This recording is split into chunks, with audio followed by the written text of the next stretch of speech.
Hi hello നമസ്കാരം. എല്ലാവർക്കും താരൂസ് വേൾഡിലേക്ക് സ്വാഗതം. കല്യാണം കഴിഞ്ഞതിന് ശേഷം പറയണത് എനിക്ക് വേറെ ഒരു കുട്ടിയായിട്ട് ഇങ്ങനെ വാക്ക് കൊടുത്തിട്ടുണ്ട്. ഞാൻ കല്യാണം കഴിക്കാന്ന് വാക്ക് കൊടുത്തിട്ടുണ്ട്. അവളെയും കൂടി എനിക്ക് കെട്ടണം എന്നാണ് പറഞ്ഞത്. നീ ഇവിടെ നിന്നോ, വീട്ടുകാരോ നാട്ടുകാരോ ആരും അറിയണ്ട, എനിക്ക് അവളെയും കൂടി കെട്ടണം. അപ്പം എന്നോട് ഇപ്പൊ പറയണത്, നീ നിന്റെ കൊച്ചും പോയി മരിക്കാതെ ഇവിടെയല്ല കണ്ണൂറോ എവിടെയെങ്കിലും പോയി മരിക്കേണ്ടി, ഇവിടെ മരിച്ചു കഴിഞ്ഞാൽ എന്നെ പോലീസ് പിടിക്കും, നീ വേറെ എവിടെയെങ്കിലും പോയി മരിക്കാനാണ് എന്നോട്. നമ്മള് ഇപ്പൊ കേട്ട വോയിസ് മാളുമുത്തുവിന്റെയാണ്. മാളുമുത്തു, ആലുവ. അപ്പം ഈ കുട്ടി ചെറുപ്പത്തിലെ അച്ഛനും അമ്മയും നഷ്ടപ്പെട്ടു, വളരെ കഷ്ടപ്പെട്ട് തെരുവിൽ കിടന്നു, വീട്ടുജോലി ചെയ്തു, അങ്ങനെയൊക്കെ ഒരുപാട് സ്ട്രഗിൾ ചെയ്ത് വളർന്നു വന്നൊരു കുട്ടിയാണ്. 13 വയസ്സിൽ ഋതുമതിയാവുന്നു. നാട്ടുകാരെല്ലാം കൂടെ ചേർന്ന് ഒരു 43 വയസ്സുള്ള ഒരാളിന് കെട്ടിച്ചു കൊടുക്കുന്നു. പിന്നീടാണ് സംഭവങ്ങളുടെ ഘോഷയാത്ര. അങ്ങനെ കുറച്ച് നാളായപ്പോഴത്തേക്ക് ഈ കുട്ടിക്ക് ബ്ലീഡിങ് ആവുന്നു, ഹോസ്പിറ്റലിൽ കൊണ്ടുപോകുന്നു. ഈ കുട്ടി പ്രഗ്നൻ്റ് ആണെന്നറിയുന്നു. അപ്പോഴാണ് പ്രായപൂർത്തിയായില്ലല്ലോ, അപ്പോൾ കേസാവുന്നു, ഭർത്താവിൻ്റെ പേരിൽ കേസാവുന്നു. ആ കേസോടുകൂടി പുള്ളിക്കാരൻ അങ്ങ് നാട് വിട്ട് പോവുക. നാട് വിട്ട് പോയി പിന്നീട് ഈ കൊച്ച് പ്രസവിക്കുമ്പോഴത്തേക്ക് 6 മാസം എന്തോ ആയപ്പോൾ തിരിച്ചു വന്നു. പക്ഷേ നാട്ടുകാരും അക്സെപ്റ്റ് ചെയ്തില്ല. പിന്നെ അദ്ദേഹത്തിനെ തിരിച്ചു വിട്ടു. പിന്നെ അയാളെക്കുറിച്ച് ഒരു വിവരവും ഇല്ല. അങ്ങനെ ഈ കൊച്ച് ഭയങ്കര സ്ട്രഗിൾ ചെയ്ത് ഒരു ലോട്ടറി കടയൊക്കെ നടത്തി ഇങ്ങനെ മുന്നോട്ട് പൊക്കോണ്ടിരിക്കുകയാണ്.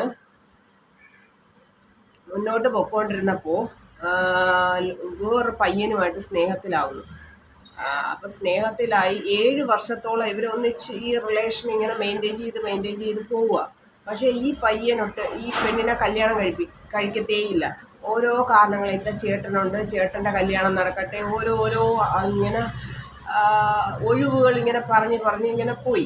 അങ്ങനെ ലാസ്റ്റ് കല്യാണം കഴിക്കുന്നുണ്ട്. അപ്പോൾ ലാസ്റ്റ് കുട്ടിയെ കല്യാണം കഴിച്ചതിന് ശേഷമാണ് ഈ പുള്ളിക്കാരൻ്റെ സ്വഭാവം മാറിയത്.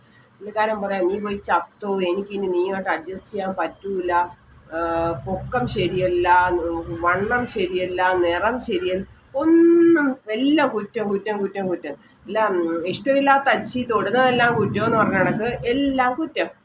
അങ്ങനെ ഇവിടെ അടുത്ത് നീ കൊച്ചും പോയി ദൂരെ വല്ലതും പോയി മരിച്ചോ, ഇവിടെ കിടന്ന് മരിച്ചാൽ എനിക്ക് കേസാവും, അങ്ങനെ എന്നൊക്കെ പറഞ്ഞ് ഈ കുട്ടീനെ അങ്ങ് മാനസികമായിട്ട് പീഡിപ്പിക്കുകയാണ്.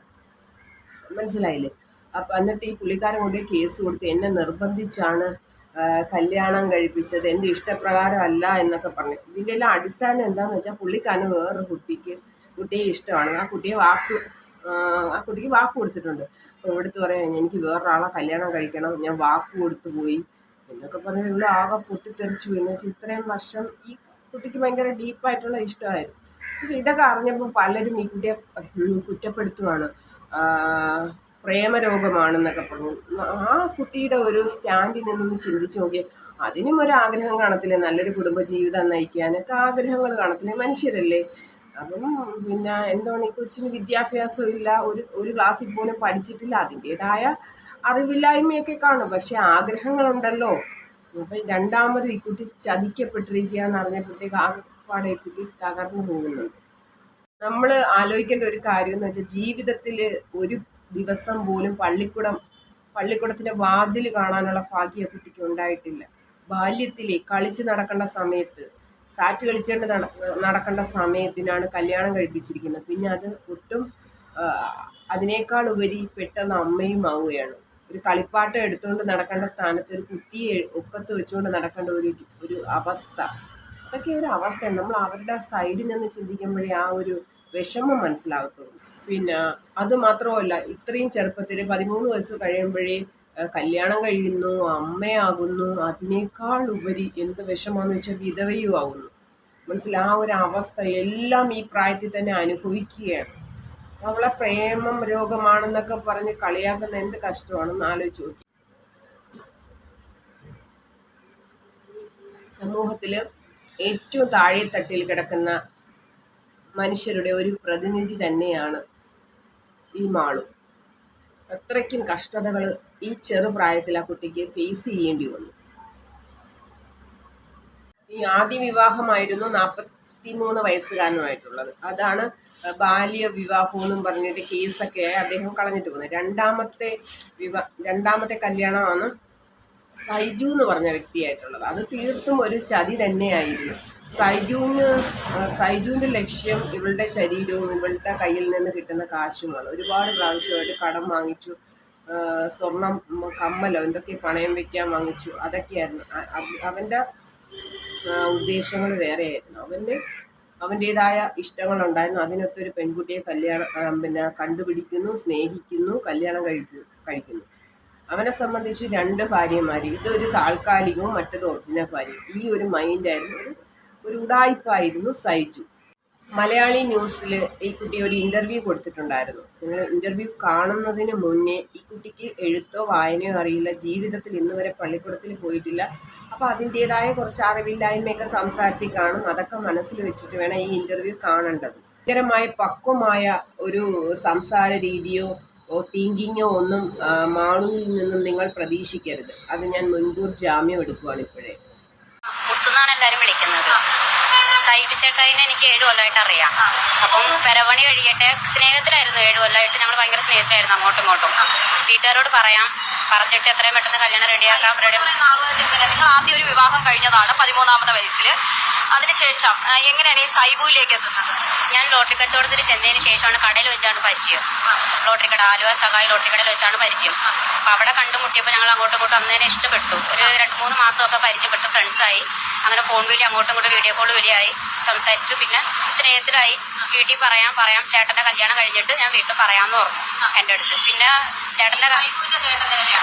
സൈബുവിൻ്റെ ചേട്ടൻ്റെ കല്യാണം 36 വയസ്സായി.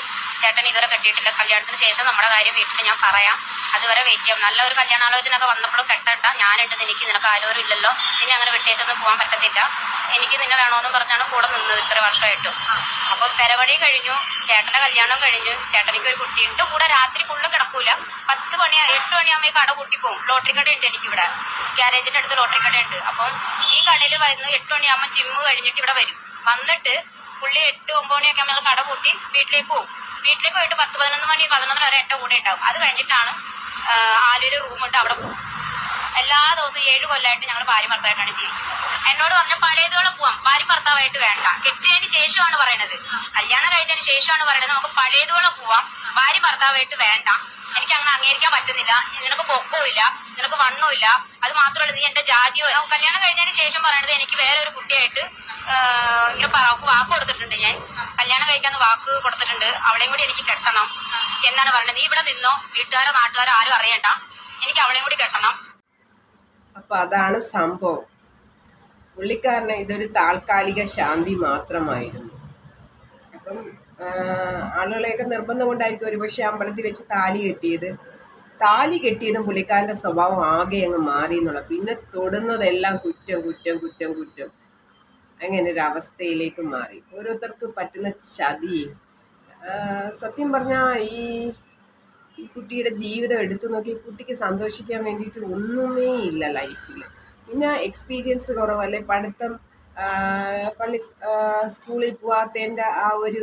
ഈ കുട്ടിയിൽ എന്താണ് സംഭവിച്ചതെന്ന് വെച്ചാൽ, ഒന്നാമത് മാതാപിതാക്കൾ ചെറുപ്പത്തിലേ നഷ്ടപ്പെട്ടു പോയി, ആവശ്യത്തിന് വിദ്യാഭ്യാസം കിട്ടിയില്ല, എക്സ്പീരിയൻസിൻ്റെ കുറവ്, ഇതെല്ലാം കൊണ്ടായിരിക്കും ഒരുപക്ഷെ ഇങ്ങനെ 2 വിവാഹ ജീവിതവും ഫ്ലോപ്പായി പോയത്. ആളുകളെ മനസ്സിലാക്കാൻ കുറച്ചുകൂടെ ഒരു പക്വത, ആ ഒരു രീതിയിൽ പക്വത എത്തിയിട്ടില്ല ആ കുട്ടി. നമുക്ക് അവളുടെ സൈഡിൽ നിന്ന് ചിന്തിച്ചു കഴിഞ്ഞാൽ വളരെ വിഷമമുള്ള കുറേ ജീവിതത്തിൽ അവൾ ഒരുപാട് വിഷമഘട്ടങ്ങൾ സ്ട്രഗിൾ ചെയ്ത് വന്ന ഒരു കുട്ടിയാണ്. പൊതുവെ കാണുന്നവർക്ക് എന്ത് ഡയലോഗും പറയാം. നമ്മളൊക്കെ വേറെ ഒരു ജീവിത സാഹചര്യത്തിലുള്ളതല്ലേ. നമ്മുടെ വിദ്യാഭ്യാസം ചെയ്തു, നമ്മുടെ കുടുംബ പശ്ചാത്തലം വേറെയാണ്, നമ്മുടെ ജീവിത സാഹചര്യം വേറെയാണ്. അതിൽ നിന്നുകൊണ്ട് ഈ കുട്ടീനെ കുറ്റപ്പെടുത്തുന്ന ഒട്ടും ശരിയല്ല. അത് വളരെ കഷ്ടമാണ്. അതിൻ്റെ അവസ്ഥയിലേക്ക് ഇറങ്ങിച്ചെന്നിട്ട് നിങ്ങൾ ചിന്തിച്ച് നോക്കുമ്പോൾ ആ ഒരു മാനസിക അവസ്ഥ എന്താണെന്ന് മനസ്സിലാവും.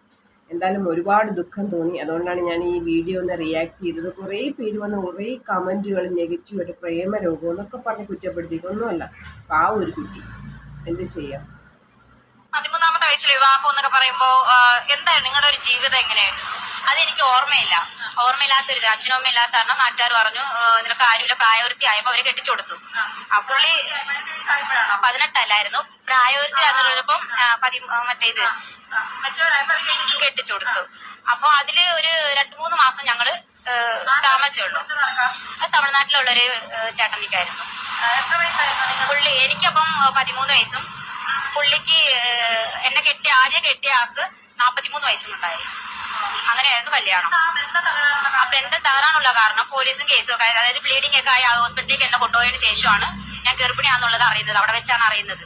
അപ്പോഴാണ് പോലീസ് ഒന്ന് പുള്ളിനെ അറസ്റ്റ് ചെയ്തത്. അപ്പൊ ആൾക്കാരൊക്കെ കൂടി സംസാരിച്ച് പുള്ളിനെ കൊണ്ടുപോയി. അതിനുശേഷം ഞാൻ പ്രസവിച്ചൊക്കെ കഴിഞ്ഞ 6 മാസം കഴിഞ്ഞ പിന്നെയാണ് കൊച്ചിനെ കാണാൻ വരുന്നത്. അപ്പൊ തന്നെ പുള്ളിനെ എല്ലാവരും പറഞ്ഞു വിട്ടു. ഇപ്പൊ ഇത്രയും ആയില്ല, ഇനി വേണ്ടെന്ന് പറഞ്ഞു പുള്ളിനെ അപ്പൊ തന്നെ പറഞ്ഞു വിട്ടു. പുള്ളി എങ്ങോട്ടാ പോയെന്ന് അറിയത്തില്ല. ഇതുവരെ വന്നിട്ടുമില്ല, അന്വേഷിച്ചിട്ടില്ല, ജീവനോട് ഉണ്ടോ ഇല്ലോ എന്നൊന്നും എനിക്ക് അറിയില്ല. എന്തൊരവസ്ഥയാണില്ലേ. കളിച്ച് നടക്കേണ്ട പ്രായത്തിൽ അച്ഛൻ്റെ പ്രായം ഉള്ള ഒരാളിനെ കല്യാണം കഴിക്കേണ്ടി വരുന്നു. നാട്ടുകാരെല്ലാം കൂടെ ചേർന്ന് തലയിൽ കെട്ടിവെച്ചതാണെന്ന് തോന്നുന്നു. ഇപ്പൊ പറയണത് നീ നിന്റെ കൊച്ചും പോയി മരിക്കാതെ ഇവിടെയല്ല കണ്ണൂറോ എവിടെയെങ്കിലും പോയി മരിക്കടി, എന്റെ ഷർട്ടും കാര്യങ്ങളൊന്നും നീ കൊണ്ടുപോകരുത്. അല്ലാണ്ട് എവിടെയെങ്കിലും ഇവിടെ മരിച്ചു കഴിഞ്ഞാൽ എന്നെ പോലീസ് പിടിക്കും. നീ വേറെ എവിടെയെങ്കിലും പോയി മരിക്കാനാണ്.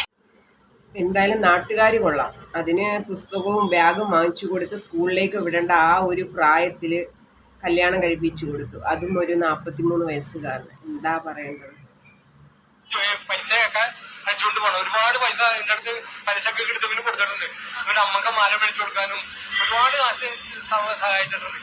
അപ്പൊ ഇവരുടെ പൈസ കംപ്ലീറ്റ് അവരാണ് കൊണ്ടുപോയിക്കൊണ്ടിരിക്കുന്നത്. റെയിൽവേ ട്രാക്കിൽ കയറി ഇവൻ പറ്റിച്ചതിന്റെ പുറത്ത് റെയിൽവേ ട്രാക്കിൽ കയറി മരണപ്പെടാനായിട്ട് പോയൊരു കുട്ടിയാണ്. ഒരു പോലീസുകാരനാണ് രക്ഷിച്ചത്. സഞ്ജു എന്ന് പറയുന്ന ആ പയ്യൻ ഇവളെ വിവാഹ തട്ടിപ്പ് മാത്രമല്ല നടത്തിയിരിക്കുന്നത്, പൈസ തട്ടിപ്പും നടത്തിയിരിക്കുന്നത്. എന്ത് കഷ്ടമാണല്ലേ.